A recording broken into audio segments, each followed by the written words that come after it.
everyone. I think herzlich willkommen. Das sind jetzt die einzigen oder die wenigen deutschen Worte, die heute Abend wahrscheinlich gesprochen werden. Deshalb fange ich mal auf Deutsch an und mache jetzt aber gleich auf Englisch weiter. So, hello, welcome everyone. I'm glad you made it to Human Impacts Crossing the Transatlantic Climate Bridge. This is an event that we are organizing together with the Human Impacts Institute.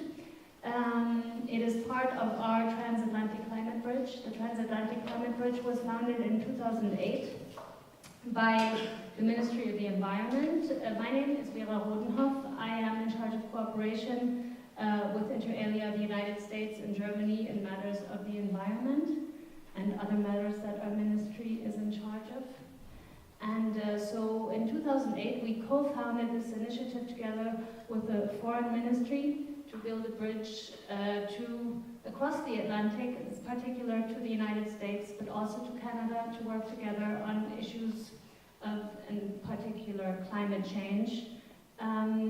It's an exchange where we help each other and exchange views and practices and concepts, best practices, on how to further any type of action on climate change, both in our countries and globally.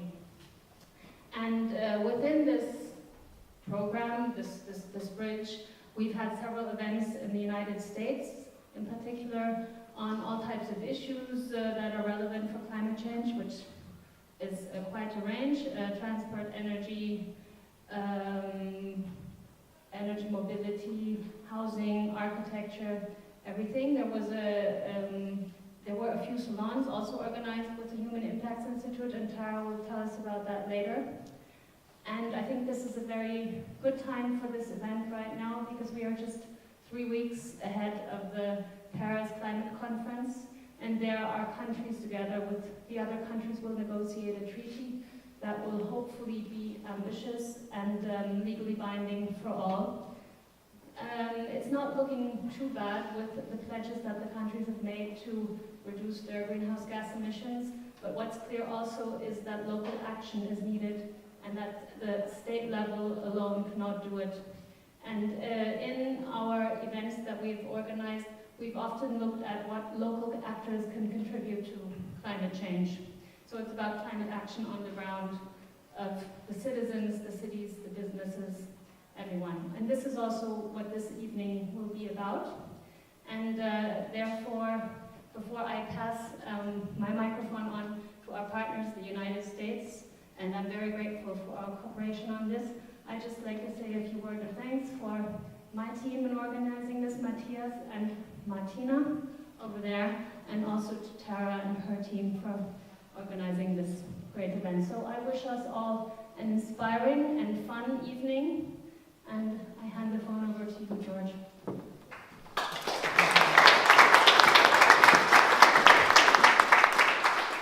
Thanks very much, Vera. My name is George Knoll. I work at the U.S. Embassy. I'm in charge of the Global Affairs Unit there, which, among other things, deals with the important question of climate.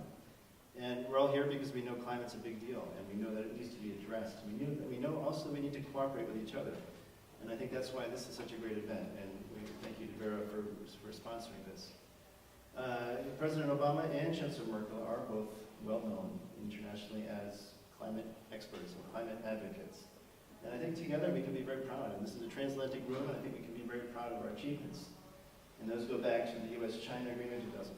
It goes to the G7 Elmo Declaration, which for the first time ever commits the G7 countries to a decarbonization.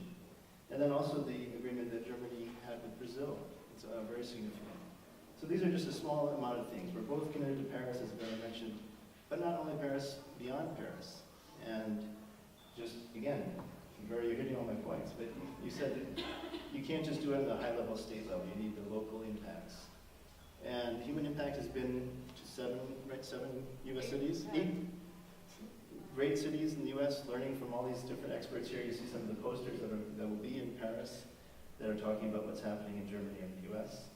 And that's why I love the concept of this idea, of this event, because it brings together experts and artists and anybody who's interested in this essential problem to come up with solutions. And we need those solutions. And now it's Berlin's turn. I'm looking forward to hearing from some of my friends in the audience here and about how we can take the ideas that German experts have generated, bring them together with the US experts, and move forward to Paris, but also beyond. And so, thank you very much.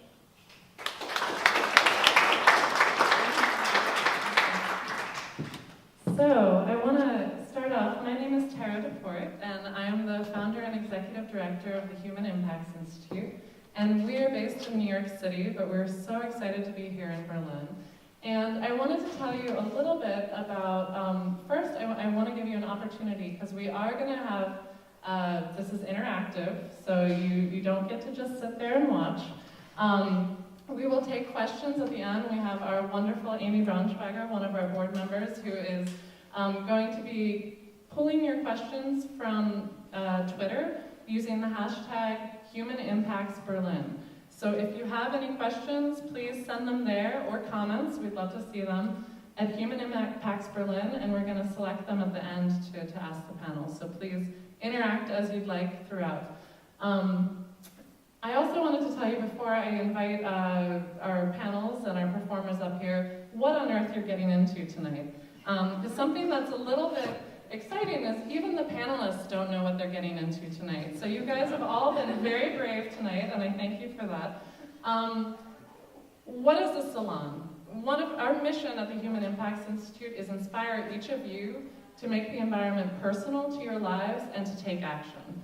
However, action is meaningful in your world. And so we're hoping tonight a couple things. We want to inspire you to do something, and we want to help you to meet new people in your community here in Berlin.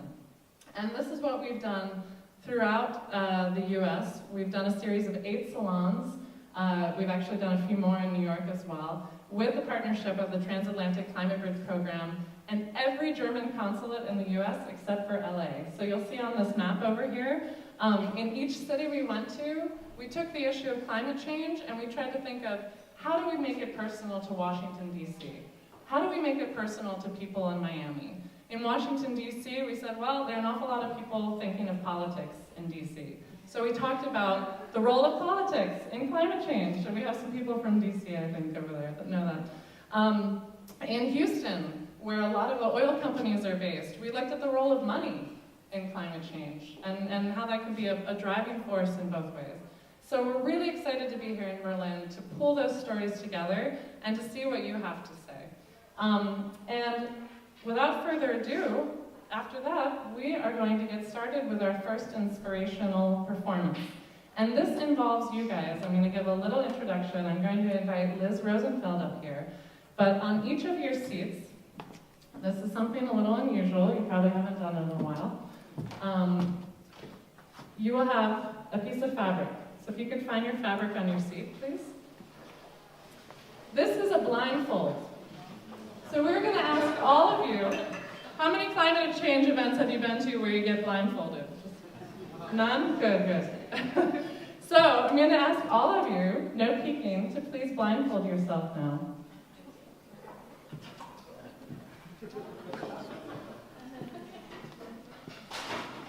Please put on your blindfold.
walking around my almost childhood home,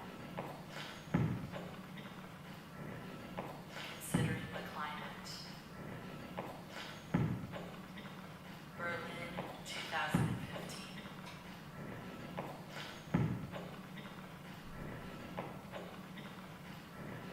Please take off your blindfold.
Thank you so much, Liz, for starting us off with a connecting of it to our local nature and community. I would love to invite up, if you see your face on the screen right now, please come join me. Don't be shy.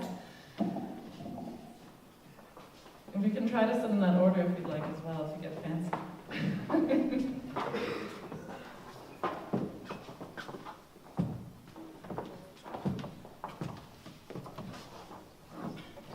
So, we're not going to do long introduction. I can switch. It's all right. Just be in order. We're not going to do long introductions here because you might have seen. You'll see everyone's face very large somewhere in the room that's up on the stage today, and you can learn more about them. And we also have a long networking session at the end of this event with wine and food. So there's a lot to look forward to. So you can also have an opportunity to talk to all of our guests a lot more. But just very quickly, I'd love to introduce, we have Bridget Knopf, and I'm sorry if I mispronounce the German, from the Mercator Research Institute on Global Commons and Climate Change. And next to her we have Emma Zinnmeister from the US Environmental Protection Agency. And then we have Carlowitz Mohn from Klima Fakten. And lastly, we have Ursula Fuentes Hutfilter from the German Federal Ministry for the Environment here. And we're going today's not a day that we're going to talk a lot about climate science. We're assuming everyone in the room is interested in climate change, and we're really exploring solutions today. So we wanted to start you with a little video to give you, to get you to continue to think of some of the possibilities we're examining tonight, or we might be looking at. One day, we will wake up to find that the energy that powers the alarm clock came from the breeze through the trees the night before. And we will go to work that morning riding the rays of the sun. It will light our cities and power our businesses. It will warm our homes and cool our workplaces. It will reduce sources of conflict and fuel our economies. It will connect us all. It won't scar the land or poison the seas. The food we eat will be good for our bodies and good for the planet. And the weather that day won't make us worry for tomorrow. There will be more jobs and less disease. The sea level will stop rising. And species will stop dying. The question is, how do we get to that day from where we are today?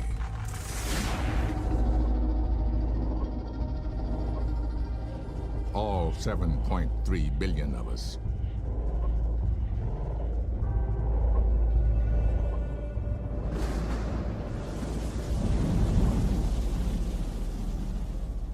We start by deciding that beyond our doubts and differences, such a day truly exists.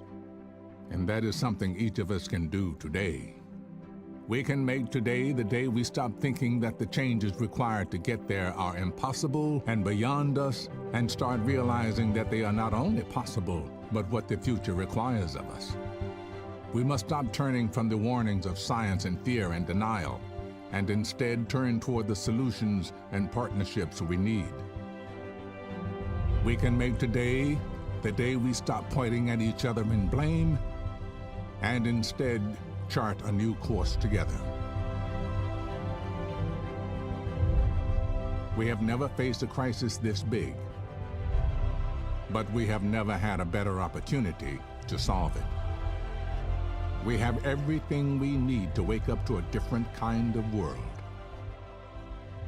We need our leaders to be brave and their choices to be bold.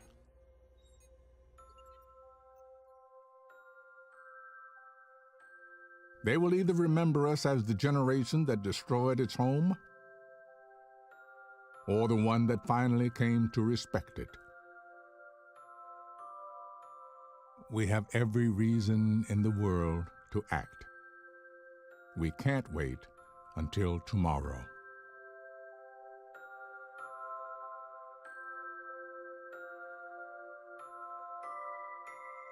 This is our only home. You can choose today to make a world of difference.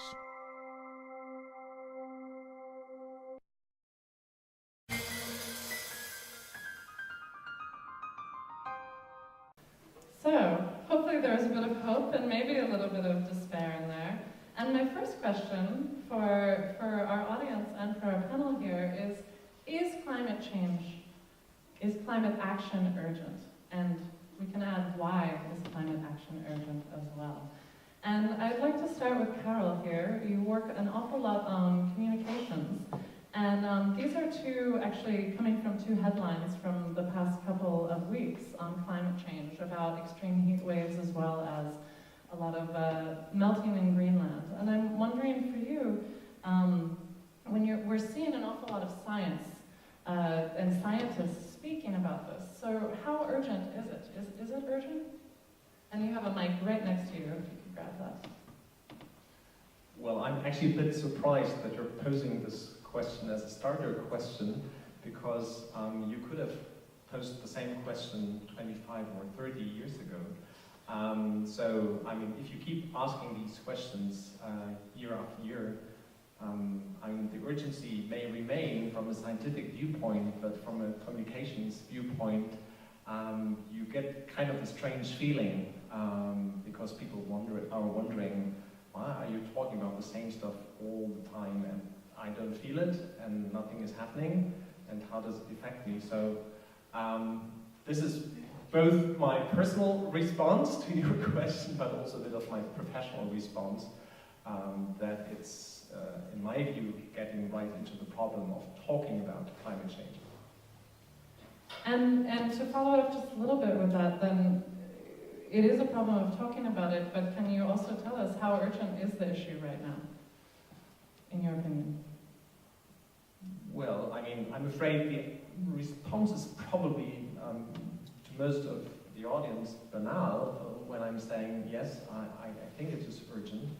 I mean, I'm trusting the word of scientists telling us that there's an urgency to act, looking at the remaining carbon budget that we have, knowing the effects.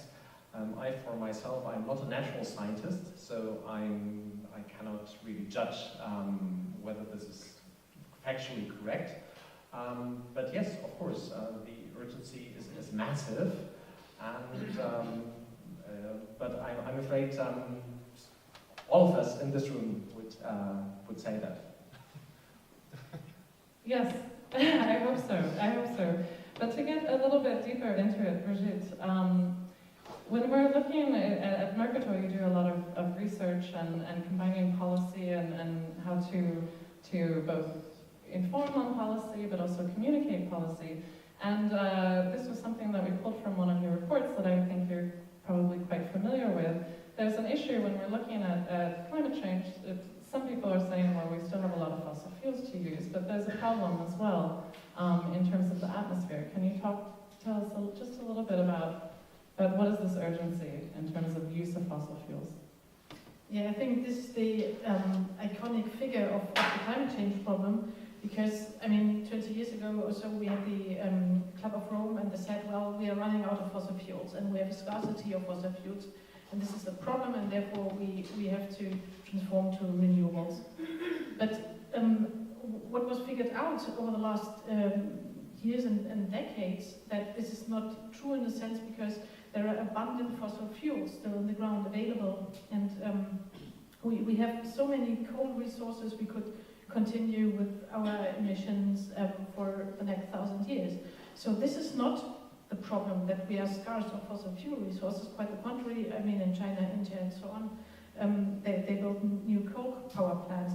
But what is the new scarcity is the scarcity in the atmosphere, in the sense that the disposal space of the atmosphere for CO2 is limited if we agree on the 2 degrees target. And this is what Carel Mohn referred to, that if there's a limited budget that we may still emit, and you see that we have quite a contrast between these abundant fossil fuel resources and the limited place in the atmosphere for that. And although Carel pointed out a very important point of, if we keep talking about is this important, it's a conversation we've had for a long time. This is a question actually for both Ursula and Emma. This is actually coming, just to explain it a little bit, this is a poll from 2 years ago, an international poll of asking residents in each country that's up here who say global climate change is a major threat to their country. And we're seeing in the US, only 40% of people were saying that it's a major threat to their country, even though all of us are saying, let's stop having this conversation about is it urgent. And in Germany even, we're seeing that only 56% are doing this. So I'd love, Ursula, perhaps you can start us. What do you think is going on here? Well, yeah, these are interesting figures, and actually I'm quite surprised to see the high figure for South Korea. That's something I was not aware of. I think for sure you get different figures depending on how you frame the question. I think that you would, for the case of Germany, you would get a higher figure if you would ask, is it important to do something about climate change in general? Because there's a sense, well, maybe it's not a threat, not such an immediate threat for Germany, but there's an awareness that it's a threat, and a more immediate threat for other countries and other parts of the world. And I think that's one element of the debate. So I would think there's much larger support for action on climate change, even though not, and according to this figure, maybe about half of people asked would say it's a major threat to our country. Even though I think there's also a sense, an increasing sense of awareness that it is also hitting our country. If you look at recent extreme events and the link that has been made to climate change. So I think it's a bit of a paradox, I guess, that yes, the urgency, the answer to your first question, of course it's a very urgent issue, and certainly since the first emerging scientific evidence came out, the first IPCC report came out, that has been always the message, it's very urgent. And now we know so much more in detail about the urgency and about the potential impacts and about how it is already happening and impacting on us. That there's, on the other hand, this the other side of the coin, that maybe some people are saying, well, you're talking so much about this urgency, and what is happening is maybe not quite matching this urgency, but also maybe the rate of visible impacts is not that doesn't really raise that awareness for people about the imminence and the urgency. Emma, would you respond as well?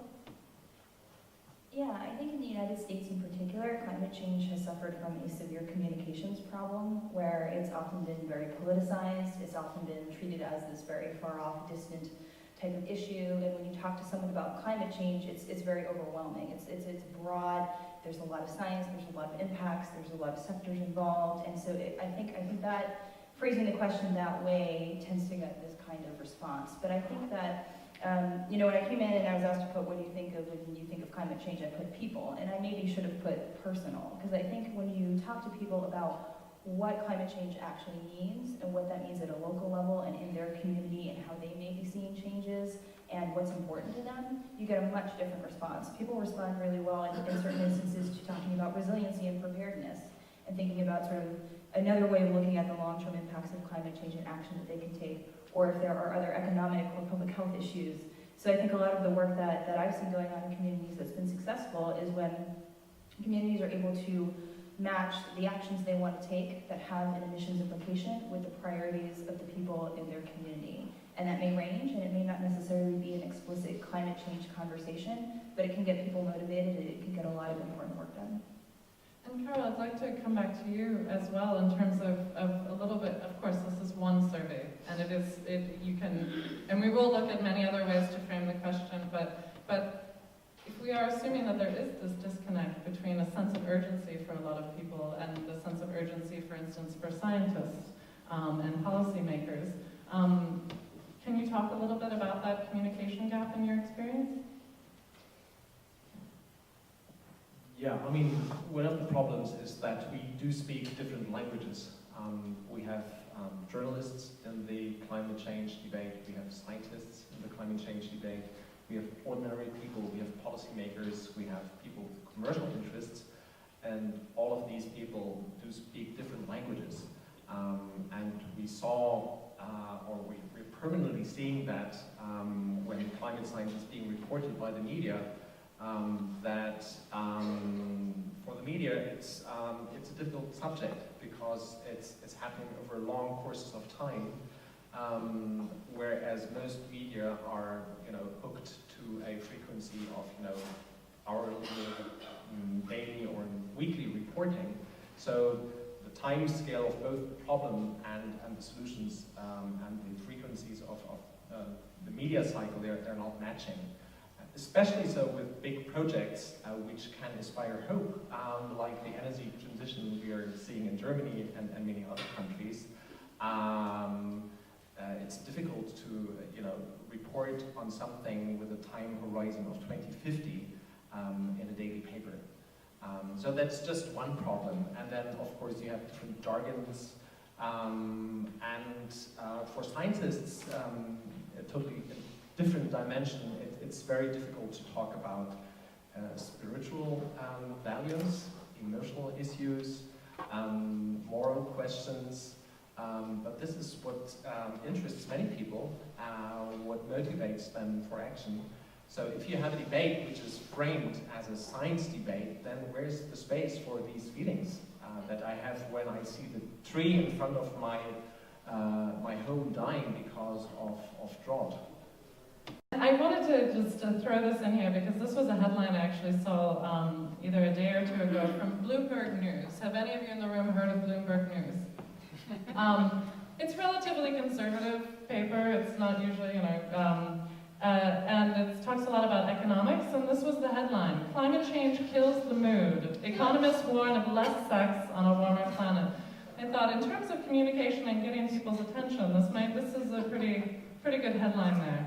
I'm sure all of you will Google the article after this. So we're gonna move on a little bit, and don't worry, we'll come back to this a lot. But starting from a bit of a low, and we're moving up, don't worry. I'd like to hear from you when we're thinking of, okay, we know it's urgent, we know it's time to take action. It's been time to take action for a long time. So what's keeping us from the success we're wanting? What are these obstacles that are getting in our way? And I'd actually like to start with you, Brigitte. is you work a lot between trying to increase dialogues between policymakers and scientists. And I thought this was a great little cartoon that says, talking to the scientist, can you come back with that 3-year study summarized in 6 bullet points in PowerPoint, please? So can you talk with us a little bit in terms of this science policy dialogue and perhaps some obstacles you might be seeing in it? I wouldn't say that this is the major obstacle to do some action on climate change. So I would say the major obstacle is to relate this global problem or global coordination problem as well to the local level and to measure to the people. And this is what you said as well. So I think this is probably one of the biggest obstacles in combination with the fact that it's not just a pure environmental problem. I mean, in Germany we have this famous Waldsterben and so on. So this was a pure environmental problem, right? You could do filters on it and so. But now we have a problem that is deeply rooted in the economy, and you have to transform the economy. It's not just on energy and so. And so there are political interests and strong economic interests, and I think it's important to get a story where climate change mitigation can be a win-win story. So I think this is, on the general level, the biggest problem. Great. Do you have anything to add about this, or do you feel like this is not as much in terms of how policymakers and scientists are communicating? On the communication of policymakers and scientists, I mean, I've been involved in the IPCC, the Intergovernmental Panel on Climate Change, and this is a forum, in a sense, high-level forum with scientists and politicians. So the scientists provide the basis and the politicians agree on this text line by line. So it's a kind of interface between science and policy, and it's quite interesting. I think I don't think it's a real communication, or I think we need more forums like that, where policymakers and scientists directly meet and interact and talk about this. I think what doesn't work is just to throw out a study and saying, well, we have the answer. I mean, I'm not an economist, but economists, I work a lot with economists, and economists have the tendency to say, well, we have the answer. It's this measure, we just have to apply that measure. And so, but they do not try to understand the obstacles of the politicians. And so I think we need a mutual learning process between science and policy and politicians, and also including the civil society, of course. So this must also be included. And yeah, I think the IPCC is a forum to have that interface. Great, and I love how you're flipping it onto already the solutions. That's good. And Ursula, I'd love to come to you, because when we had spoken earlier, we had talked a bit about this idea of risk and understanding risk from many different perspectives, and perhaps this as an obstacle.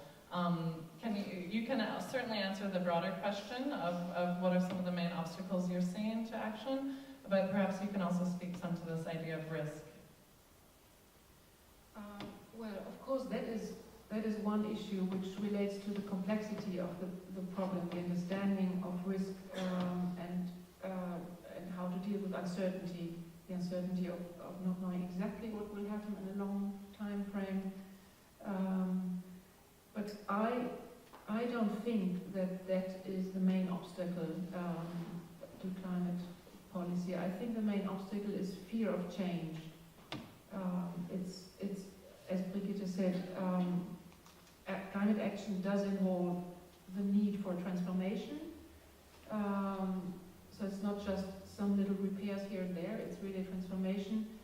And there's always fear of people who are afraid to lose something along the way of such a transformation.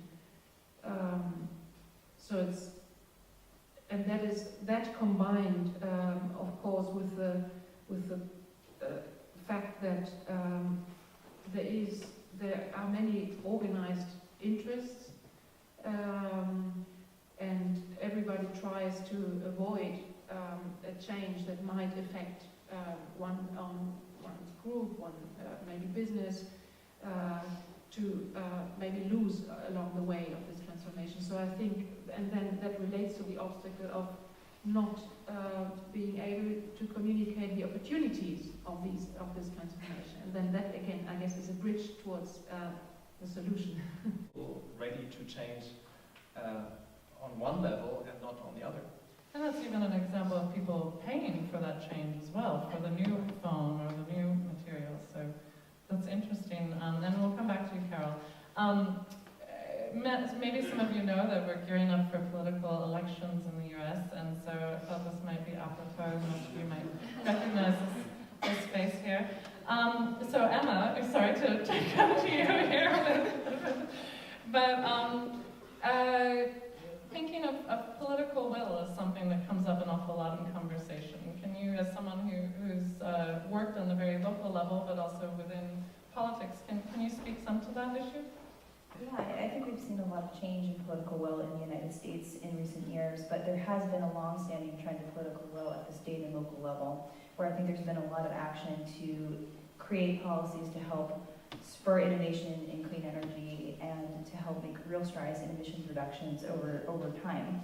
But on the national level, yes, I think with President Obama, we've seen a huge just sort of change and shift in tone as just into, away from this, we need to sort of debate, we need 100% certainty to do anything, to this, we know this is an issue, the science is no longer debated, what can we do for meaningful action?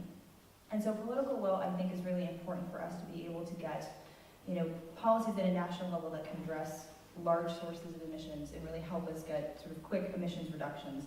But also sort of in other ways, there's a need for will for individuals and others to engage. And we've talked a lot about change, and I think behavior change is an interesting concept because yes, people are interested in getting new technologies and doing these new things, but if you talk about needing to change how we use our energy or how we go about getting to work every day, these things are harder to get people to do.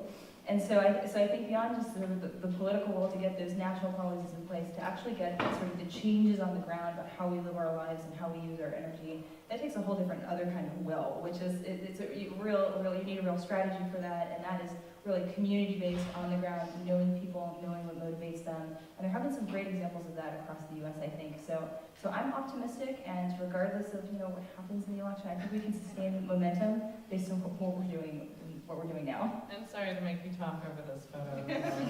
I owe you. And Carel, I'd like to come right back to you as another image we get to put your face next to. Of this idea, we brought up some perhaps fear of change and that, yeah, we're not afraid of change, but when we had talked before, you had also talked a bit about particularly in Germany, we've been seeing some great longer-term action on the national level and policy happening, but still having some of this disconnect between perhaps people on the ground not knowing how to implement that or not even to know what some of these policies mean. So is that something that you see as an obstacle? Well, I think the big transformation that we're talking about, decarbonizing everything, is very demanding. So in Germany, people tend to be ready to change the energy system, meaning the power system, power supply system. But then you are also telling them, okay, we also need to talk about consumption, about nutrition, about housing, about mobility, and so forth. So it's easy to imagine a situation where people feel overwhelmed and where they think, we've done this and that, and we are separating our garbage. So we've done enough, and leave us alone, with big concepts and big things. So I want to move on because I know all of you have been anxious to move to some of the solutions, and so I'd really love to hear a couple of ways how are the US and Germany addressing climate change, and what are some similarities and some differences? And Ursula, I'd love to start with you, because for many people who work in policy, we've heard a lot about this Energiewende and the great energy transformation here in Germany. But I'm wondering, can you give us the short example of what is this? What's happening? Well, there is a big transformation going on, and yes, expanding the use of renewable energy is definitely at the heart of a success story in Germany. And I think it started well before we coined this term Energiewende. It started with many engineers really believing in a new clean source of energy and lots of innovation going on. It started with policies that started incentivizing through a feed-in tariff use of electricity, and that started a broad new base of ownership for this source of energy, which is now it's wind and solar are the two main ones. So that is one part of the success story, and that was always also at the heart of a strong support, always bipartisan support, of multi-partisan support for climate policy.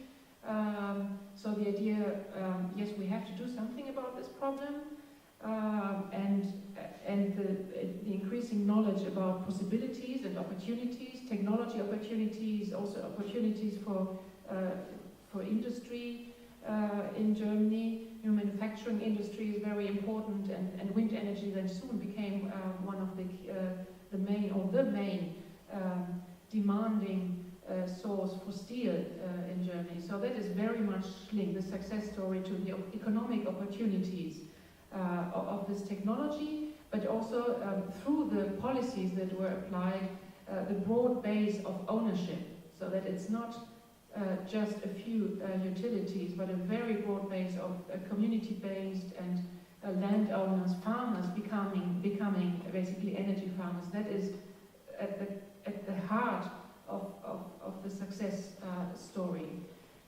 And that then turned into a demand of, well, we need to discuss about, where does this go to in the end? We need to have some kind of longer-term strategy, and that led to the energy concept. Plus, the whole debate about nuclear energy has been ongoing in Germany. And we'll get to that a little bit later. Stop there. So I'm going to stop here. And Emma, I'd like to go to you. Contrasting, as you told me when we had spoke, you've worked a lot on local initiatives and gathering local initiatives around the U.S. And of course, although we do have policies growing more and more, there are some other types of large actions happening in that, including we have two examples of a lot of grassroots action, both through finance, but also through on-the-ground activism. So can you speak to that a little bit? Yeah, I think that in the U.S., until sort of the recent national policies, we sort of had 50 different approaches to climate change, because every state sort of took on what they were interested in doing. But cities in particular have always been really like hotbeds of innovation and have been really, really moving forward on looking at how are they providing the services that their citizens need, and how are they staying on the forefront of innovation and being successful. And so we've seen just a lot of interesting and diverse action going on. Hundreds of cities in the U.S. signed on to a pledge that the U.S. Conference of Mayors put forth when the Kyoto Protocol was first developed, that they would meet those targets regardless of what we're doing at the national level. So there has been a lot of commitment, and this has ranged from going through the process of doing complete climate action plans and really targeted climate action work, looking at all of their sectors that have emissions implications, to just very specific individual programs based on local needs. Maybe it's investments in energy efficiency retrofits for homes in low-income areas, or they want to revitalize some of their public transportation, so how can they do that so that it's in line with new housing developments? But it's been a very interesting process that has required a lot of coordination, because at the local level, the mayor hears it if the trash doesn't get picked up the next day, or if little things aren't working. So it's been this interesting process of looking at, energy, transportation, waste, and land use planning, and how do all of those things relate to climate change? How do they relate to people's daily lives? And what are policies that can be, effectively implemented? And so I think there's a lot that's been going on that's been exciting, and there are certainly tons of examples we can get into. Yeah, many more, and I think we can continue talking. And just because it's up here on the screen in terms of this concept of divestment, maybe some of you have heard it, it's something that came out of an organization based in the US, and the idea is get your money out of fossil fuels, and mostly targeting universities. So a lot of young people in the US have been getting involved. And what was exciting to me, yesterday I saw the headline of, and I forget which city in Germany, I don't know if anyone heard, but there was the first city in Germany that committed to 100% divestment So it's an interesting example of also something that's crossing the ocean. And Washington, D.C. just made that commitment as well. Great. And Brigitte, I'd love to come to you. When we had talked before, one of the things we talked about was this idea of we're framing the issue of climate change in different ways, in some ways differently in the US and Germany. Can you tell us a bit about that? Just some observations. I mean, so one is on sometimes, well, if you look at the US from the German perspective, you sometimes only hear what Obama says and some pledges of 28% reduction, and you think, well, this is not really that much. But then if you get closer, I think it's important to acknowledge, for example, California is a very, very, very interesting state, very comparable to what is happening with the Energiewende. And also, I think in Texas, you have large-scale wind that is integrated in the grid, while in Germany we are still discussing, can we integrate such fluctuating renewables into the grid, and this is done in Texas, and nobody in Germany would normally expect that. So I think the German perception of the US is perhaps a bit too much at the overall state level and not on the, on the overall level and not on the individual state level. So this is one point. And one interesting framing is an observation that we talked about before on the framing, how to frame climate change. And what I heard from studies is that if you frame climate change as a moral issue, so then it's not that much accepted in the US. But if you frame it as an issue that you can tackle with instruments such as carbon pricing, for example, you also get the support from the Republicans. Perhaps you can tell me more about that. As long as you don't call it a tax. Yeah, that's not a good word. Of course. But then kind of a political instrument that this is connected to that, and then you can get the message through. So I don't know whether this is true, but these are two observations. But I don't remember that. It's all right. It's all right. Yeah. We already talked about that a bit. But it's actually a great segue to Carel. Again, working in communication a lot in the work you're doing. These are two examples of work you're doing here on communicating climate science in Germany and beyond, as well as a bit of a partner organization in the US doing a similar thing. So can you tell us a little bit about how climate is being communicated? Well, if I may make the Transatlantic Bridge, there's Please. a very important learning. I mean, 5 years ago we were asked to set up our project Klima Fakten because we wanted to do something against the spillover of climate skepticism to Germany. We wanted to keep this out. And I think we managed fairly well. I don't know whether it was our contribution, but climate skepticism in an outright manner is not a big issue in continental Europe. But in the US, the scientific community, also the NGO community, the environmental movement, was challenged by the skeptical movement to think about, how are they talking about the issue? And I think what has set in is a new thinking in how you win over people you don't usually associate with. How do you talk to people who do not share your political views? How do you talk to people who have a different educational, social background, come from a different professional walk of life?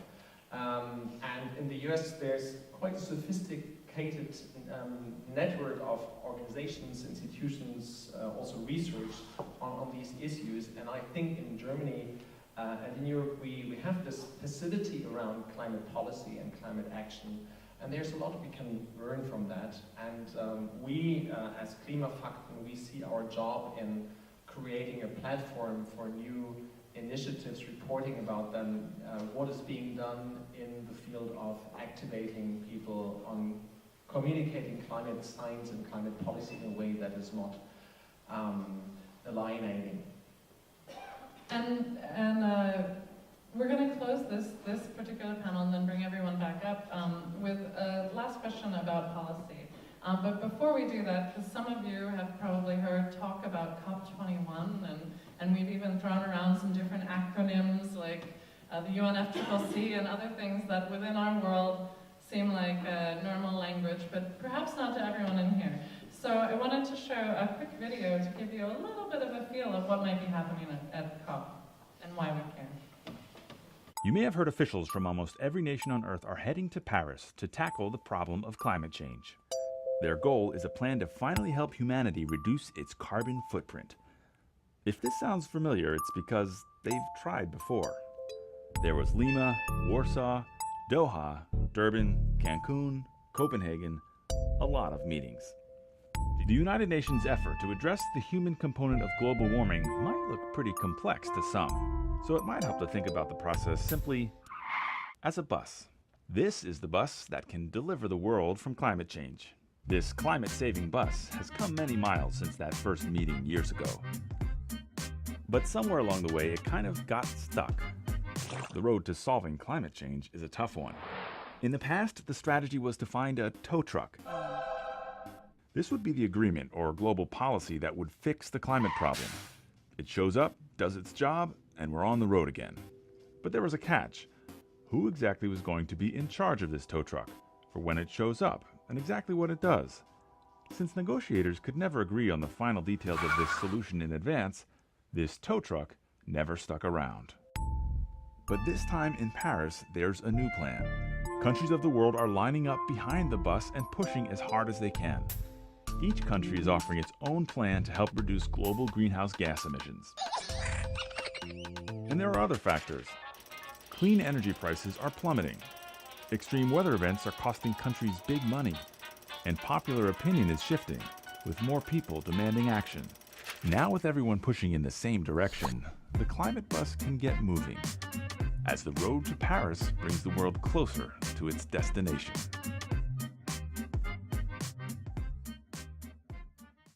This panel is, we established we care about taking action on climate change, and it's an issue for us certainly, and there are many ways that we're addressing it already.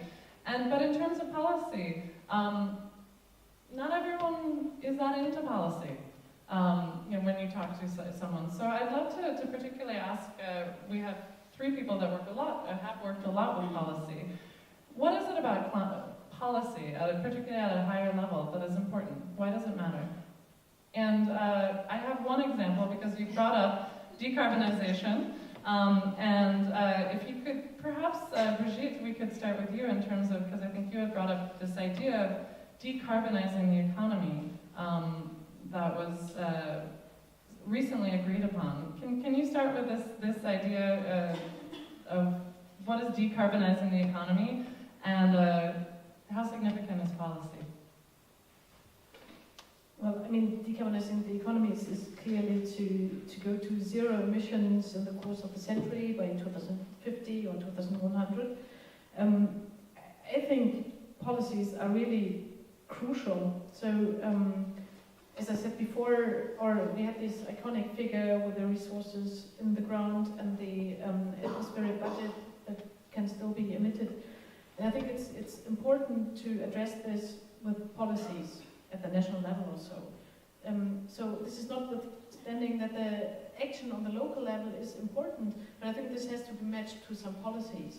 And so also for the decarbonization, I think it's crucial to implement a price on carbon, because currently the atmosphere is polluted for free. Everybody can do that.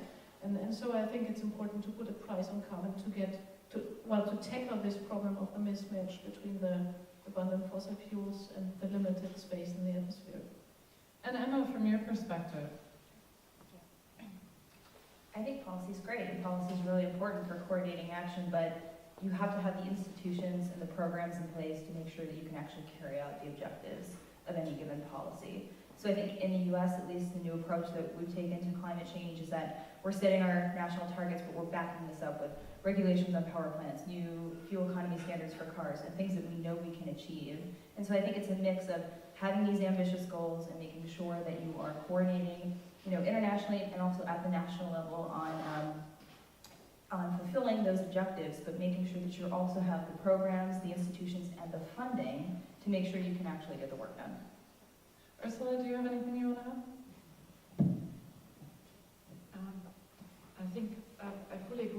points that have been raised. I think it has to be a key policy issue. It's the responsibility of political leaders to take it up as a key political issue. So I think leadership at every level is really crucial to take away that fear of change, because every important policy challenge has only been dealt with leadership and with taking people along. And taking people along means encouraging action at every level, and that has to do with incentives, with policy, with a smart mix of policy instruments. And I think climate policy needs quite a big kind of mix of instruments. So you need leadership to convince people to come along, but also leadership and a policy that makes sure that we can take everybody along, because there will be, you have to address the social issue, the distributional issue, which is not only on the international level, but also at the domestic level. And that's an issue that has been very much at the heart of recent debates in Germany. If people think, oh, we might lose out, then that can create a lot of resistance. And that comes back to the making it personal that Emma had started off talking about. And Carel, we're not going to come to you this time, but we'll come back to you towards the end. So I'd like to really thank our first panel for starting off a great conversation. And give them a round of applause. And now it's going to be, we're actually going to give you guys 5 minutes. We have a challenge for you, and this includes our people up here. It says 10 minutes, but we're giving you 5. So, the first challenge is you're going to discuss this with someone you don't know near you. And what we want, on every chair you not only had a blindfold, but also a post-it note. And you're going to take that post-it note, and there are pencils on many of the chairs, and you're going to write what climate solution excites you the most. So this could be, for instance, it could be the Energiewende. It could be that you're really excited about major energy climate policy at a national level. Oops. Or, go back. It could be something very local, like you're really excited about the community gardens programs and the increased green space that's happening in your neighborhood in Berlin. So this solution can be very open, and we're going to ask you to discuss it for 5 minutes and then write it on your post-it note, the name of the solution, if there's an organization dealing with it, and where it's happening. And we're going to be collecting them and making a wall so you know what people care about in the room. So if we could start the clock at 5 minutes. And on your mark, find someone you don't know, we'll know if you cheat. On your mark, get set, go. Yeah, sure. Thank you guys.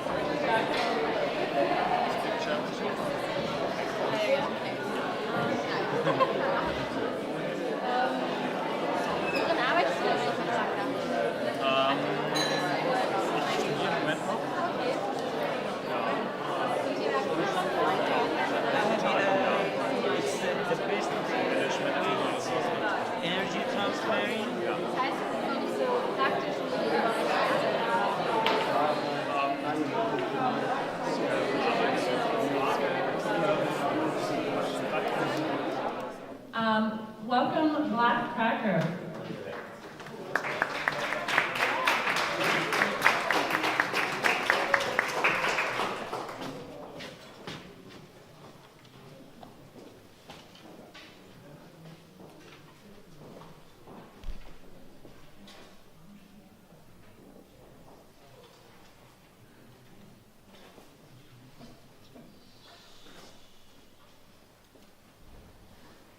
We all had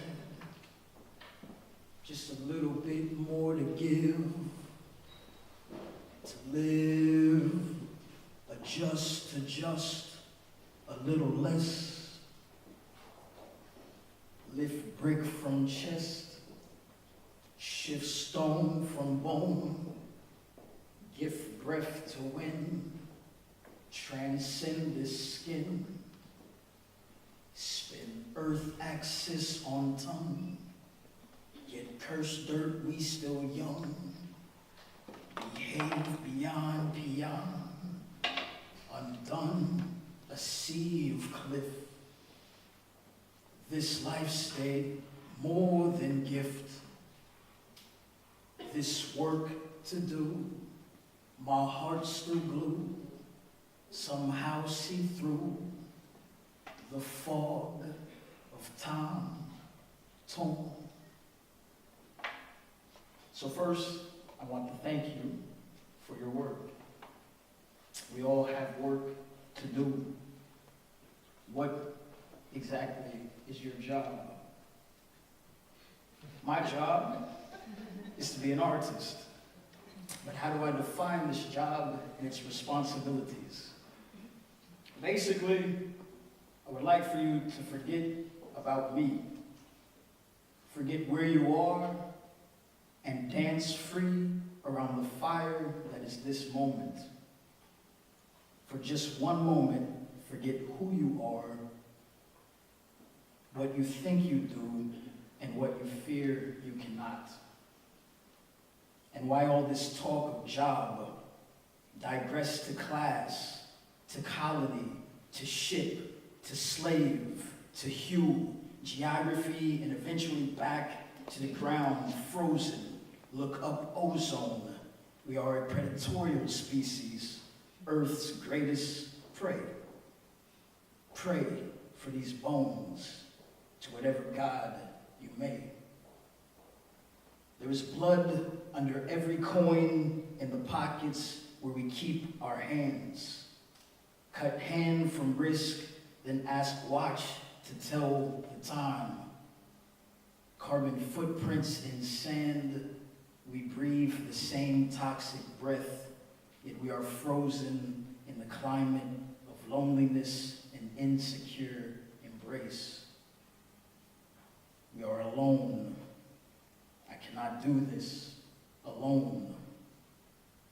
One brick does have the possibility to be bridge, but what kind of ground would be covered? Sand could also be considered mountain in this sense. As ants build legacy, infinite undertow, we are slaves addicted. Thick smoke and cigarette, fossil empire and regret. A broken mirror shattered, we face funhouse, color the world in cotton, candy, humanity disguised in prism, in blurred rays of light. Silence vain from communications of the heart. We don't understand a thing about breathing. How did we manage to leave the lake, throw a baby in a pool and watch it swim?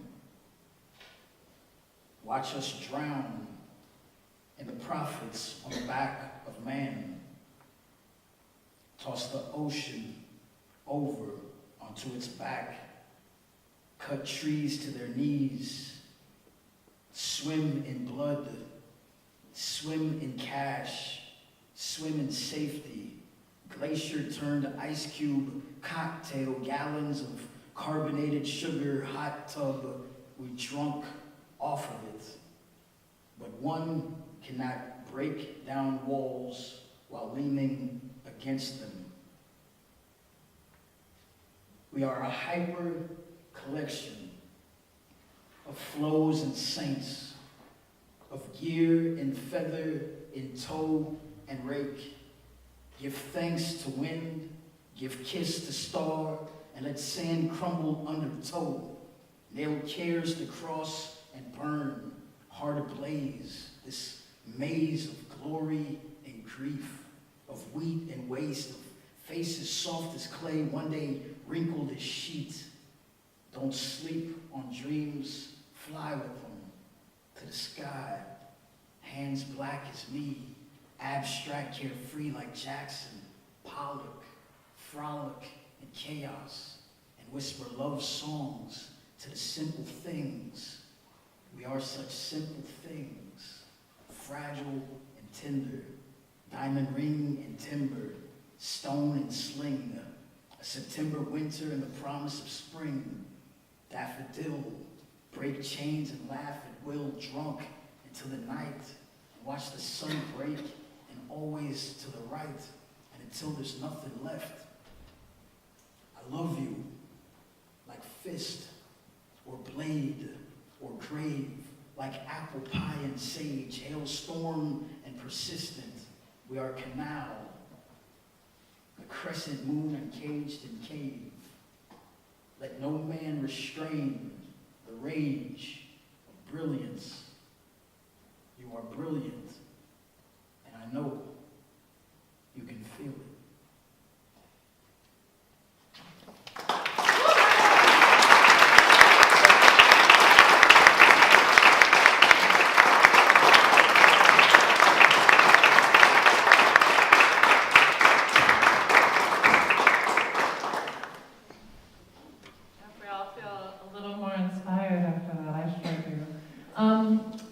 If you see your face up on the slide right now, please come join me. So I'm really excited. We're going to dig a little bit deeper into solutions right now, and I'm excited to have Malte Schneider from Climate KIC Germany, as well as Antje van Broock from Friends of the Earth Germany, and Camilla Bausch from the Ecologic Institute.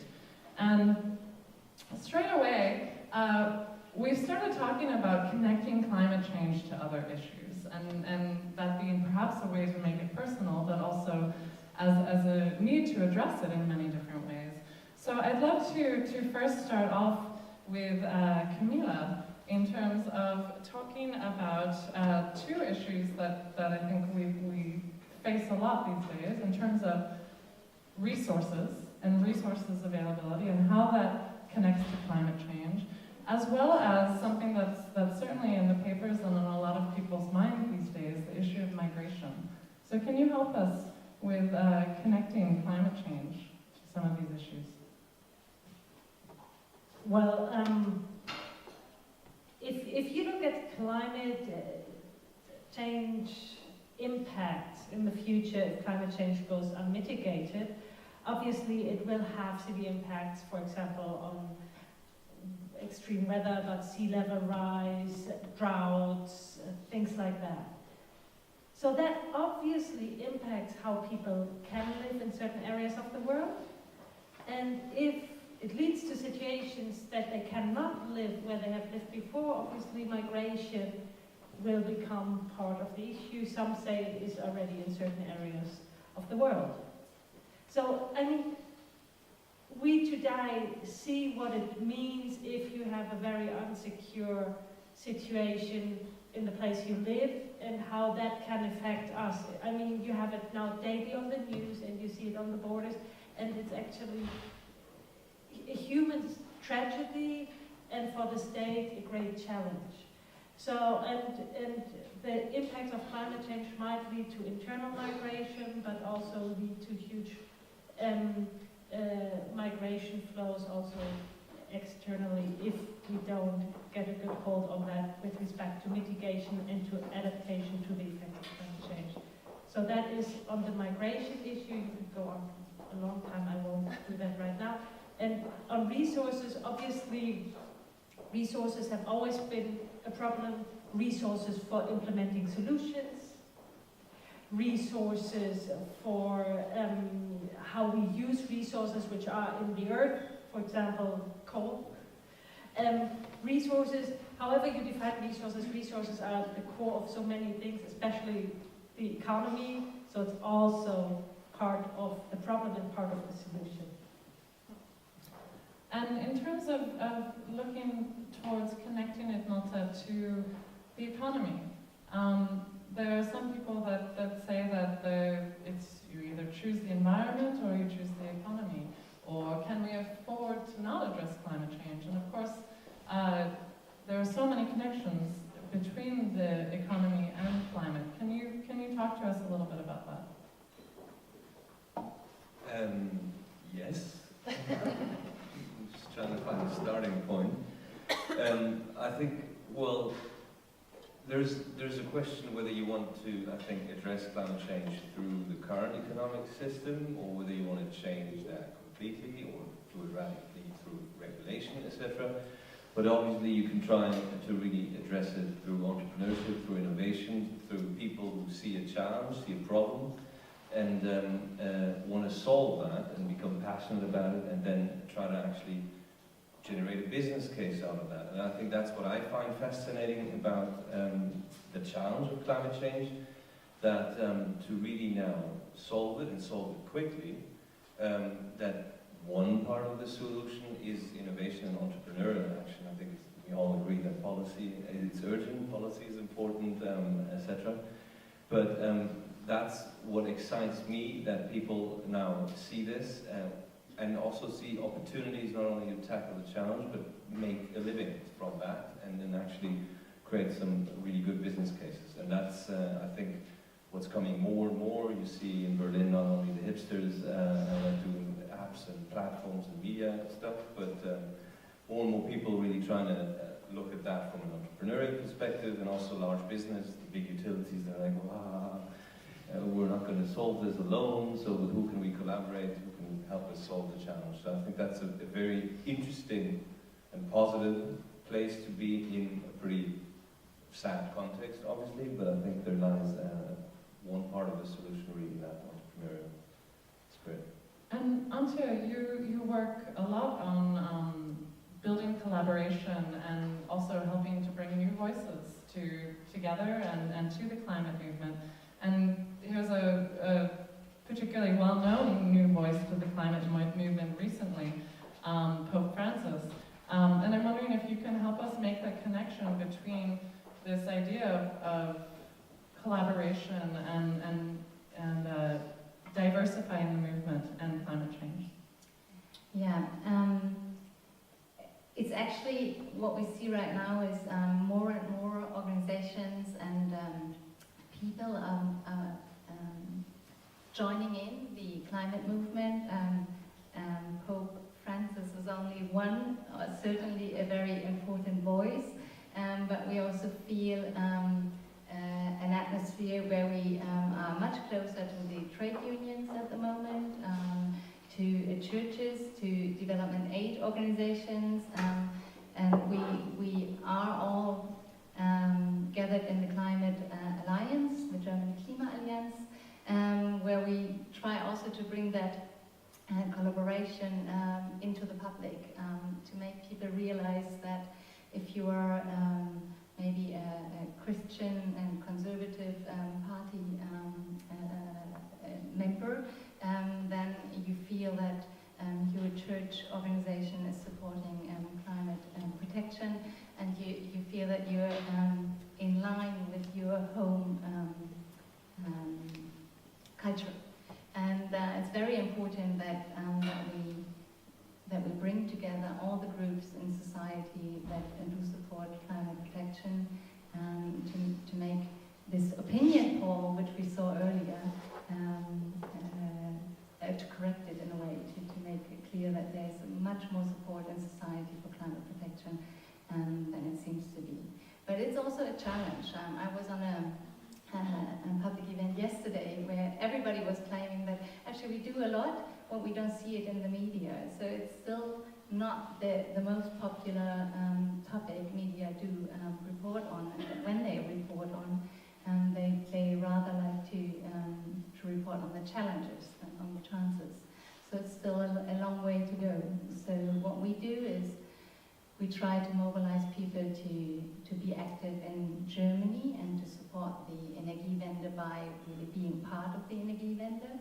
But we also mobilize people to come to Paris and other places where climate negotiations are happening, to show that there is support, and to show the political leaders that when they come back, there's still support for more action. And we'll come back to that as well. And Malta, you brought up the issue of some saying that perhaps we can't do it within this current economic system, but there's also a lot of opportunity within it. So I wanted to bring up a challenge for someone, and then we're going to look at the idea of what does success look like? The success we're looking towards, what does it look like? But we'll start with this video. We're going in completely the wrong direction. I've spent 6 years wandering through the wreckage caused by the carbon in the air and the economic system that put it there. That old paradigm will be forced to change, either by the environment around us or by us. We are all part of this movement!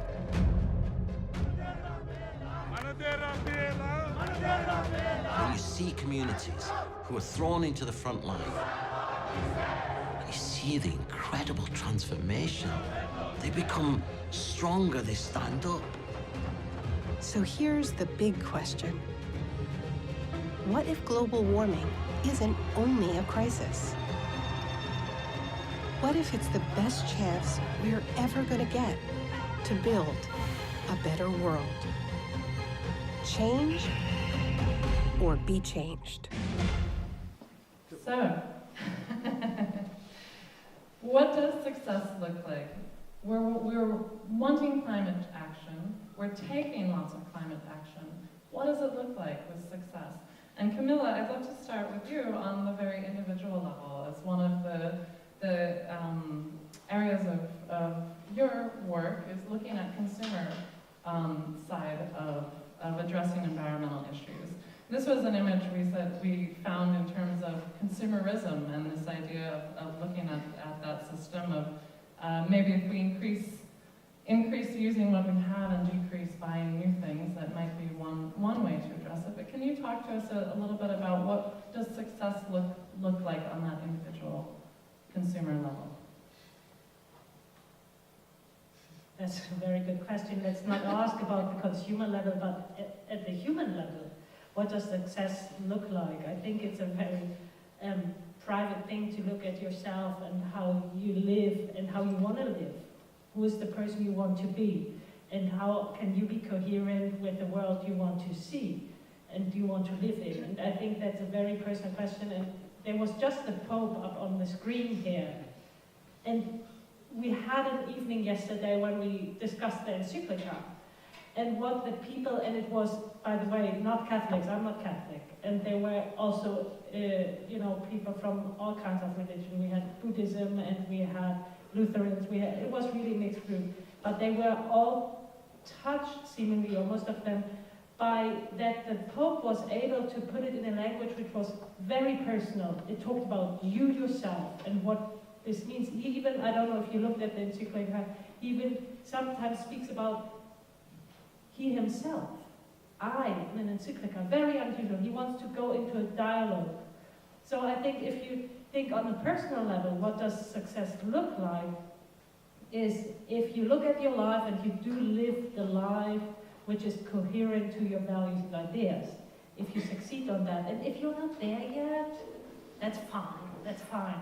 But let's see if we can transform to get on the pathway, so transformation. And I actually also, last week was at the ISS and talked to one of the leaders of this Institute for Advanced Sustainability Studies, and we said, how can we talk about transformation when we are not willing to transform ourselves? So I think it's a very personal matter, and if you're successful getting yourself on the transformation pathway, I think that is a personal success. And that will then obviously reflect on consumption patterns and the like. And funnily enough, when I had this exchange with these little papers here, I put down sharing economy, because I actually think that is one way you can change your behavioral patterns. Yeah, thank you. And Malta, I'd love to go to you. If we're to then look at within the economic system that we have, and within business, what does success look like when we're talking about climate change action?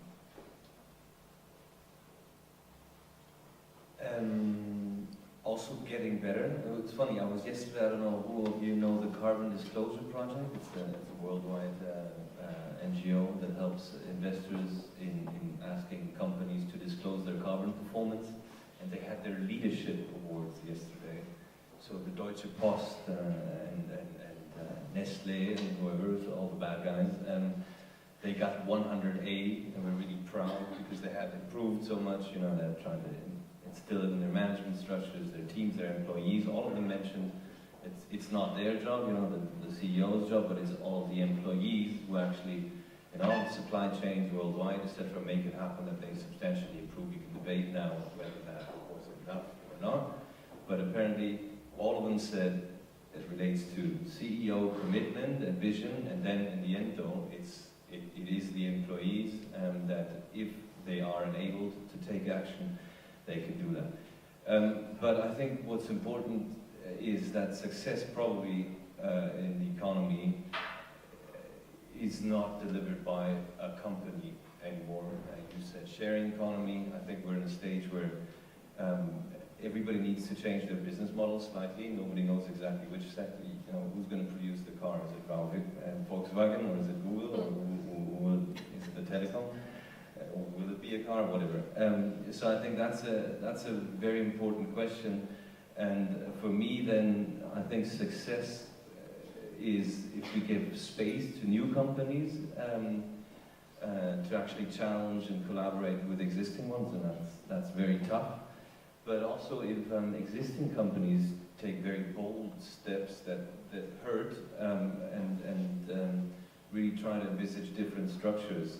For example, I don't know whether it's successful, there's risks about it, but E.ON splitting in E-off and E.ON, or E.ON bad and E.ON good. Let's see whether that good part can really develop completely new structures of how to do things, and through that enable us as smaller companies, as citizens, as consumers to collaborate with them and change. So I think it has very different guises, and I hope that answers your question. It's a great start. And Antje, in terms of success, there's something, you work a lot with this idea of environmental justice and climate justice, and something when we had talked about, you talked about this idea of climate debt in the world, and that many of the countries who have been polluting for a long time aren't necessarily the ones that are feeling some of the biggest impacts as other countries who haven't been polluting as much. So what does success look like when we're talking about justice and climate justice? Looking on the commitments the countries have delivered for Paris, we can see that according to what we would say is the individual countries' obligation, often the developing countries have offered more than we think they are obliged to do, and the developed countries have not yet lived up to their climate debt.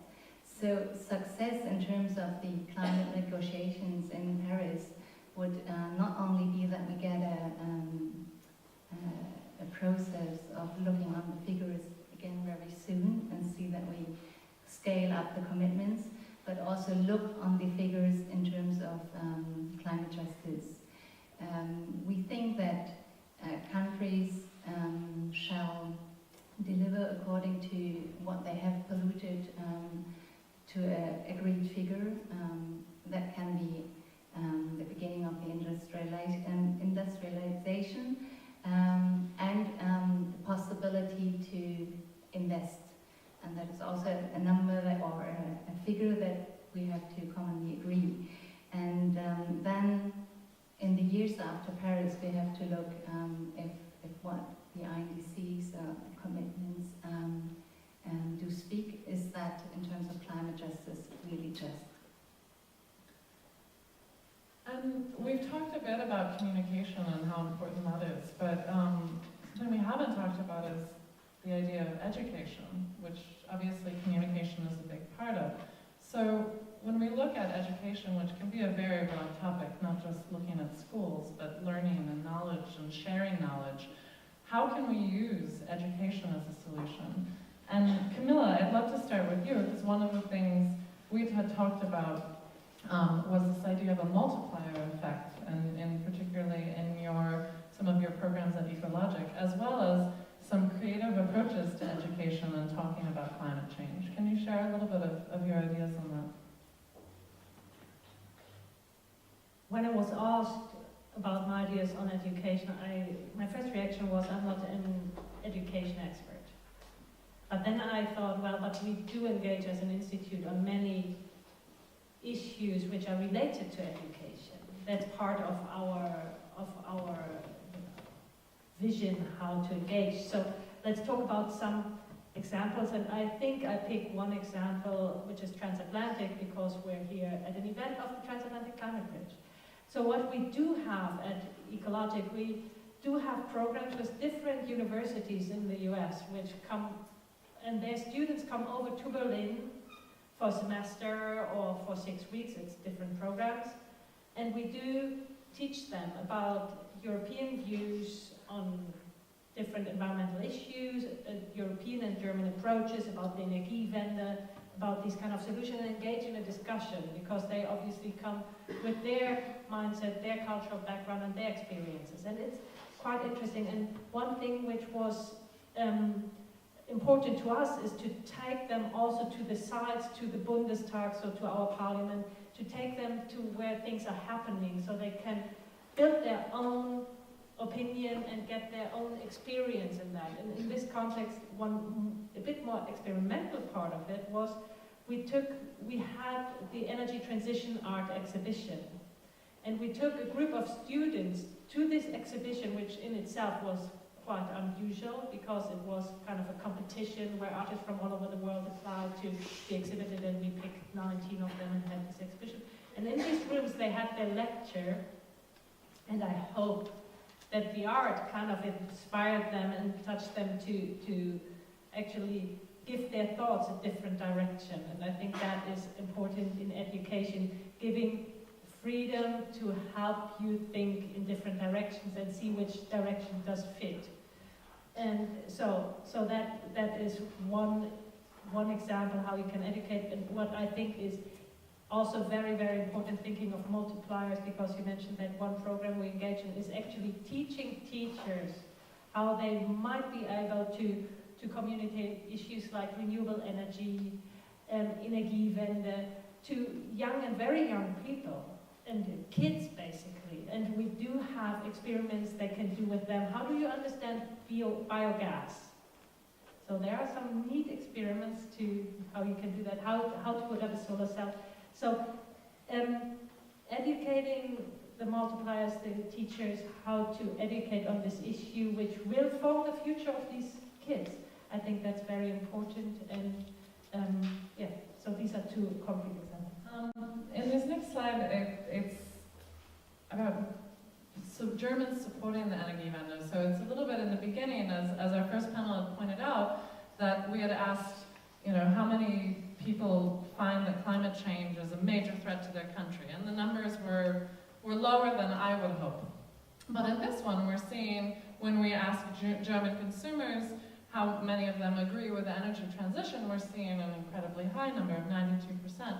And Antje, when we had spoken, you had talked about this idea of that the majority of consumers are agreeing with this energy transition, and that there's something to learn there in terms of the communication strategy and the education that's gone into it. So can you talk to us a little bit more about your thoughts on that? I think the success, as we heard earlier, of the German Energiewende is that it's allowing people to contribute and to be part of it. And the interesting thing, what we learned from the experience, is when you engage yourself in a solar panel project or a windmill project, then you also consider your way of consuming energy differently. And we learned that people that are part of such a project, they are also using energy or power, in that case electricity, much more efficient than others. So from getting engaged, people also think of their way of consumption in a different way they did before. And I think that's the really success of the Energiewende, that it involved people, and by that it also changed their way of thinking. And it's very important for the future that this goes on that way. It's also going to change the way of the electricity system in Germany is working, and by that contributing to a bigger transition, a bigger transformation that we all talk about when we say coming to a 100% decarbonized world. We need more than just changing the devices we use. We need a different society. We need a bigger transformation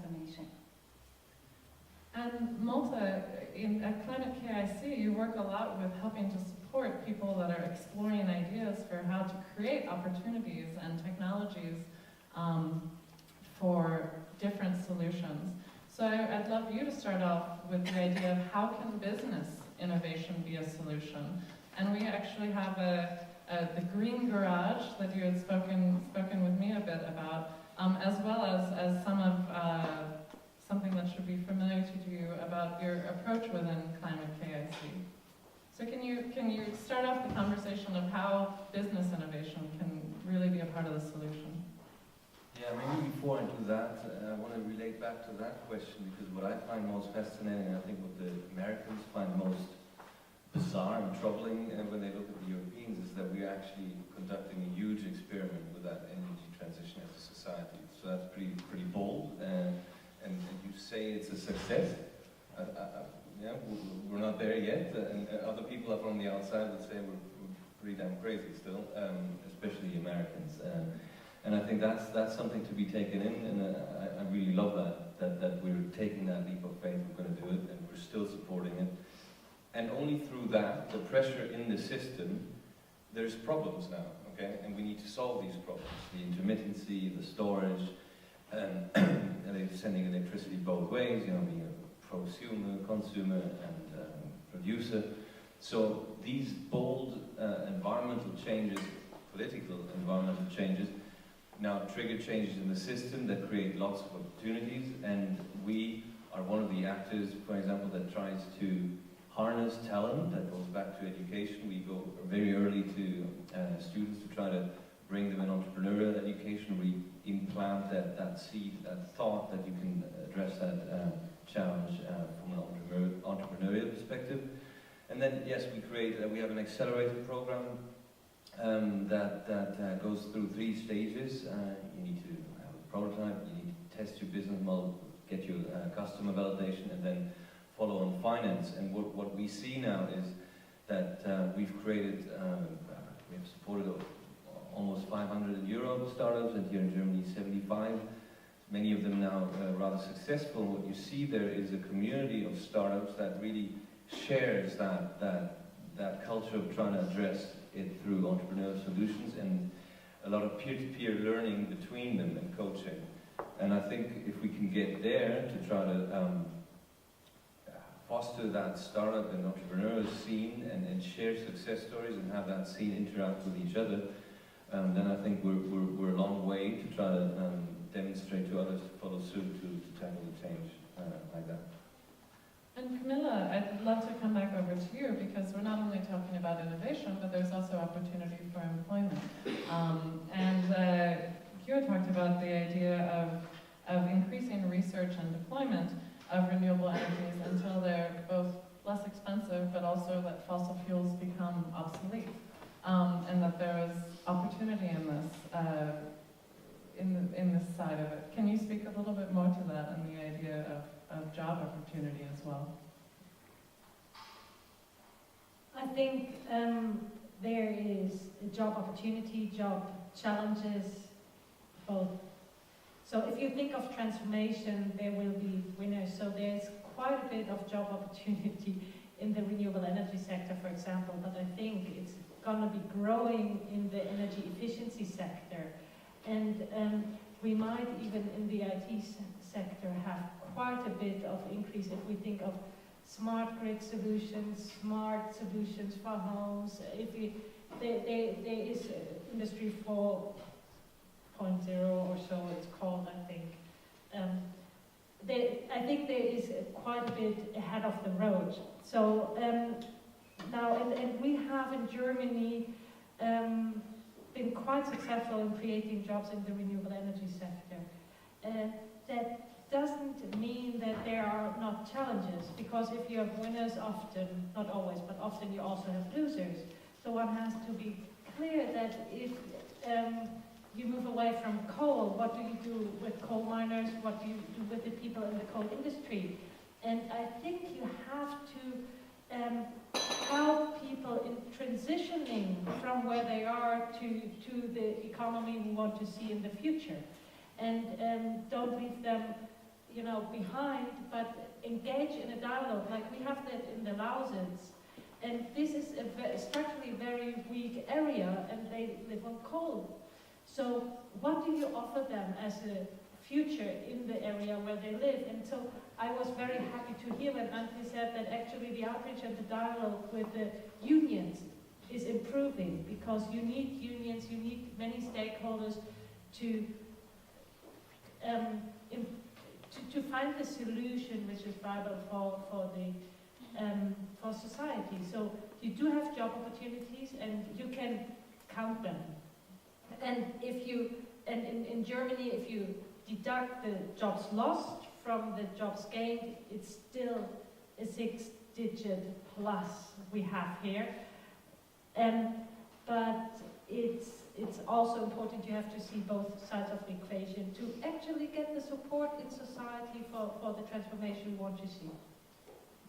And the next question I have is a challenging one, so I'm not going to pick on any of you, so I'm going to let any of you respond on it. And so I love this quote that we cannot solve our own problems with the same thinking we used when we created them. And sometimes that argument applies to business, but I think that we could apply that to any aspect of our lives. And there are 2 examples recently in the news. I'll just quickly summarize. I think you probably all know the Volkswagen one, in terms of there being wonderful policy implemented in both the US and Germany on reducing emissions, but the company's circumnavigating them. And with Exxon, perhaps you're not familiar with recent news that showing that their internal scientists have deliberately been blocking climate change science and the acknowledgement of it for decades. So this is an example of business not necessarily leading the way. So I'm wondering if you can, if anyone would like to speak to this issue at all. Yes, wonderful. I once had a conversation which I really, I want to quote on because I really liked it. For decades we were talking about how to make industry less harmful, and we should change that thinking into how can we make industry contribute to a better world, not to make it less harmful. And I think that's exactly it. Today I had a meeting on transport, and I said, I don't want to talk about how to make cars cleaner, but how to change the way we think about mobility, and also how to change the way we think about public space. I think it's really awful how car drivers are allowed to use all public space in the city, while my child is not allowed to play on the street because it's space occupied by cars. So I totally agree. We have to rethink the way we approach the challenges, and yeah, that's ways of not talking about transport and making cars cleaner, but talking about how we want to be, how we want to use mobility, and we want to use public spaces, and what kind of air we want to breathe, and so on. Malta, do you want to add at all? Yeah, I think that is correct, and I think the radicality of the change that's needed. I mean, what you're saying there is not easy, because for a big organization, if we talk about these kinds of companies, these are very big and they're difficult to change. And what I do like also is that challenge of trying to transform some of these big companies, and we've talked about the energy transition. One big corporate that I heard once at the Eco Summit, which is a green startup conference here in Berlin, was one of these utility companies, and they try to imagine themselves not as a producer of electricity going forward anymore, but as providing the operating system to the energy transition. So really being sort of the IT company, if you wish, in between, to try to manage all of these flows going back and forth, the storage, etc., whatever mobility solutions, etc., you want to couple to the grid. So I found that a very bold move, and if you're as courageous to really rethink your business model and you can turn that around, that is great. But I think as with the jobs, the winners and losers, I think some companies will just need to go bust and others will need to grow. And I think it's going to be a very interesting game to play. Where do we need old companies to reinvent themselves, and where do we need completely new ones to come up? And some will just hit the wall. So I think that's a fascinating question. Well, on that note, I want to thank our second panel for a wonderful discussion. And we have one inspiring performance coming up, and you are 2 questions away from wine and food. So just to let you know where you are. Thank you so much for talking with us. And you'll come back up and meet one of my oldest friends in the world and an outstanding performance artist based here in Berlin, Miss Mad Kate.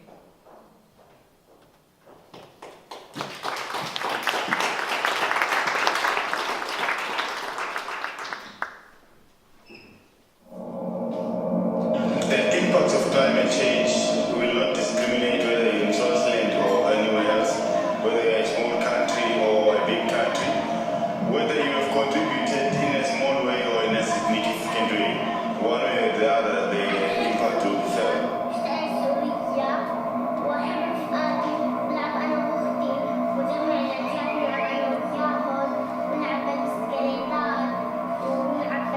We don't really know how many people we're talking about when it comes down to it. When the camels start to We need you die. to respond to the question of After statelessness. underwriting a The high endangered carbon states forward phenomenon represents the novel cow she questions and calls challenges the very foundation of its is the failure right she to has. state sovereignty. Together our farmers who 8 children milk each day until the water ran out 3 months ago. 200 to 250 million by I 2050. don't know what we'll do now, she tells me. This is the worst drought we've ever seen. Our farm tries to get Broock back on her feet. It's a hopeless task. She's simply too weak to move. She'll probably die. Climate change will affect everybody. Either you are a man, a woman, you are young, you are old, there's no exception. It's a global issue that which needs a local solution. Can you maintain a government, much less an identity, if your land can no longer be inhabited? The way that we've organized our society in recent history and our geopolitical history makes this movement more complex for humans. A self-proclaimed climate refugee, the absence of any legal mechanism is making the situation worse. Statelessness presents an aggravating legal feedback. So legally, what's stipulated in national or international laws that refugee status usually lost in states based on persecution based on identity, and urgency have to be That's why it's important in the absence of climate refugees as a legal term.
21st century experiences of land and state for groups and individuals. And in this context, it becomes clear that deterritorialization is not necessarily far-fetched. And in fact, it may already be a rough blueprint of infrastructure in the diverse knowledge of metropolitan theory. People have to move to places where they could find grazing lands for their livestock. People have to move to places where they could find water because most of the traditional water sources dried up. So they have to be pushed to other places.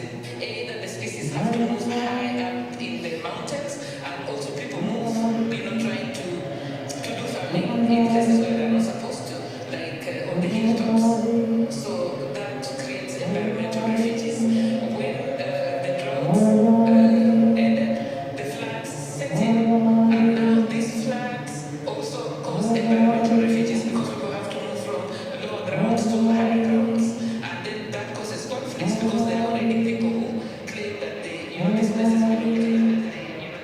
Extraordinary circumstances of tribal nations alone justify such unique departures from the norm.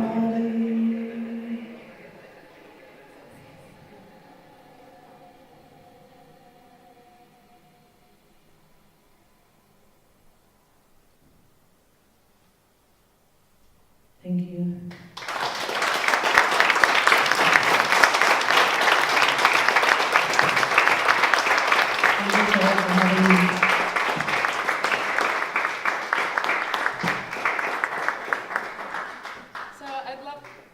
I'd love to invite all of the panelists to come up, and if a couple of you wouldn't mind grabbing a chair as well. So we're gonna fit everyone up here for the last two questions. A creative one. And so how can we get more people involved? There are a lot of amazing things going on, and we've introduced some of them, and we have all these wonderful resources and people in the room. But how do we get more people? This is open. All of you jump up to answer. Carel, we haven't heard from you in a while. How do we get more people? You're always asking me first, and I think we are a lot of people, and I don't like this. How can we be more? And also this 54% Germans worrying about climate change affecting our country. I think this is a lot. Let's not worry about the other people. Let's look at the ones that are in this room and talk about what we can do and not what the others should do outside the room. Okay. Who else? Just a little contribution to that, and I think I very much agree. Let's think about, what we can do. I like that. But the other thing I think is, when I think of climate change, I often also think of a film I've seen. I think it was called No, about a campaign in Chile when they wanted to get rid of the dictator. And there were all these people who wanted to bring in what he did badly. And then there was one coach, and he was coming out of the advertisement scene, and he said, no, let's build a positive image. And they said, no, it doesn't. It's not good that we ignore that they are victims. Let's put in what he did badly. He said no. And he actually won, and they won this vote. So by a positive vision. So I think there is so much positive dynamic in the field of the economy, with the people, in the world. We see that with the commitments many countries have put forward before Paris coming up, the so-called INDCs, to just use an acronym and make you happy, Tara. And there are incredibly inspiring people around, like we talked about the Pope, and if you want to be inspired by the Pope, pick somebody else if you don't like the Pope. Or there are many positive trends. Look at the cost of renewables. So, and that they are actually becoming competitive, and in some cases already are. So let's talk about the positive story. If you want to get more people involved, talk about the opportunities. And I think that's very important. Antje and then Ursula? Yeah, I also think let people join in, give them an opportunity to join in. Don't talk so much about technical stuff and far away negotiations where people feel that they have no power in. And the other thing, it's a personal thing. What I figured is people that are not so very up to talk about climate protection and mitigation are often interested in other things, and competition is something most of the people are interested in. And we privately have a little bit competition that we want our energy bill to be less and less every year. And as our utility gives us the number of kilowatt hours, we try to get it 100 kilowatt hours less every year.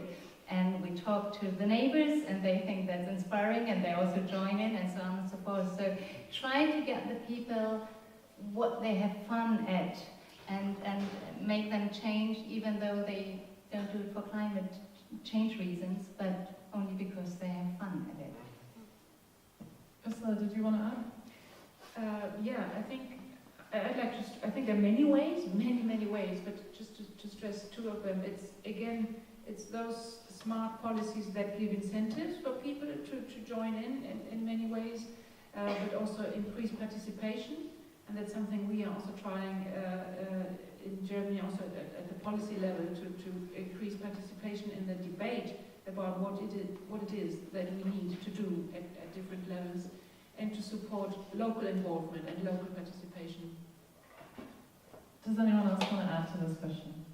Yeah, so whether Emma, just Brigitte, and following up on what you said, I think it's important to get the boundary conditions right, and often policies set the boundary conditions. And I mean, we've talked a lot about the Energiewende today, but the core of the Energiewende for me is the renewable energy law, and that has set boundary condition and enabled the transformation, and that a lot of people could participate. So thinking about policies and also institutions were mentioned before, I think these boundary conditions are very important.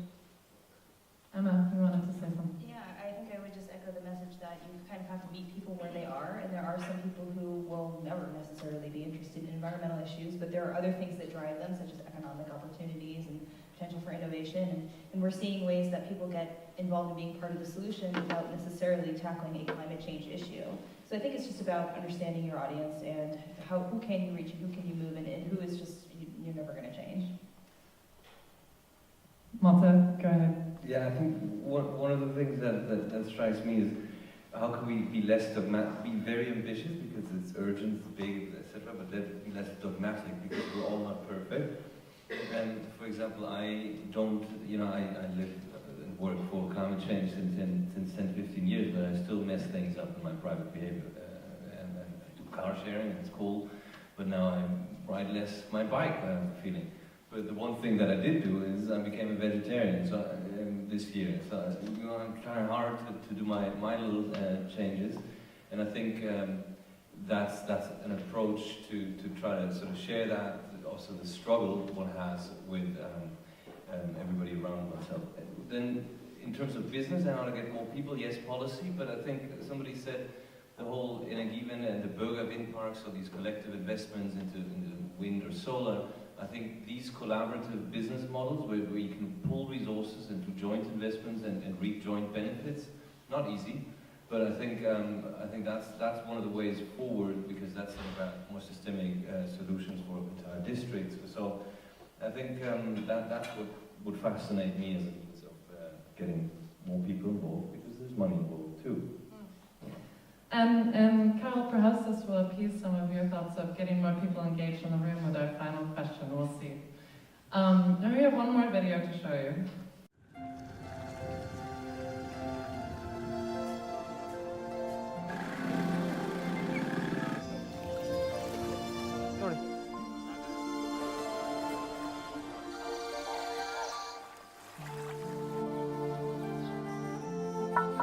Dear Stephen Harper.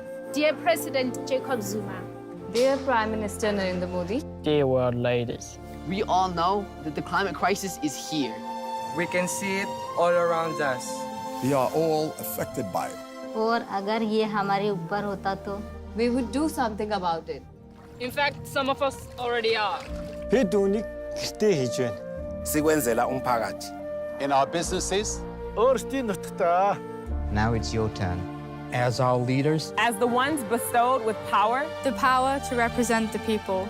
to represent me and me. And me. And all three of us. Don't forget me. Please listen. Listen to the land. Listen to the ocean. Listen to the science. This is summer 2015. You will be right here in Paris. At the UN Climate Change Conference. माँ की कुछ अनुरोध है, माँ की कुछ विनती है. Actually, we have some demands. We demand that you cooperate with one another. We demand that you send a message to polluters. Stop using fossil fuels. Now is the time. The time for you to act. You need to make long-term commitments. Commitments to reduce greenhouse gas emissions. And when you do, The world will be a better place instantly. I want you to look after my future. A lot's riding on what you decide. thanks for listening.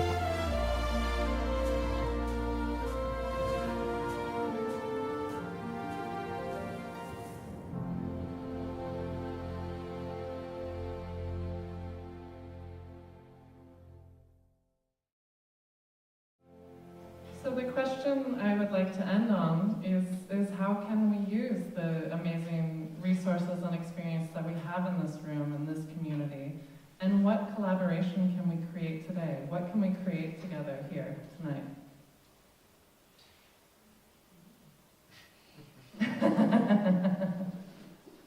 Can we find the answer to that question over wine? We can, but I would love just a couple of ideas. Any ideas? Let's challenge ourselves. I think the idea of networking is quite an important one, and you know, the opportunities also with new media, maybe create new opportunities. I don't have a specific idea, but there's one of the experiences that we have with supporting projects to get more involvement, which include this idea of, you know, having some incentives of who can be the best, so turning it into also a game. But a lot has to do always with networking and learning together and exchanging experiences in different ways. That can be done with businesses, that can be done with consumers, with families, with students. So something around that idea of networking and sharing experiences. Does anyone else have any ideas? Anything we can create today? All right. Well, we do want to see if there are any questions. We'll take one or two questions from the audience, and then we will get to that wine. So, Amy, do we have any questions? We do. We have 4 audience questions. Want me to just give you my phone? Yeah.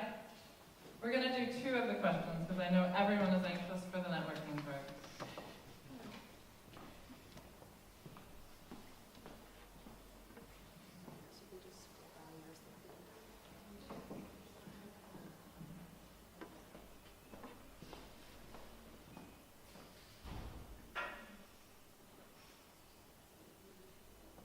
Sorry, where are the questions?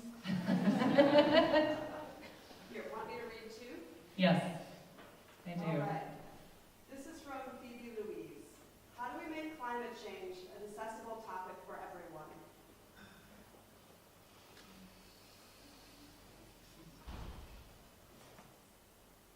Anyone? I think there is no answer to that.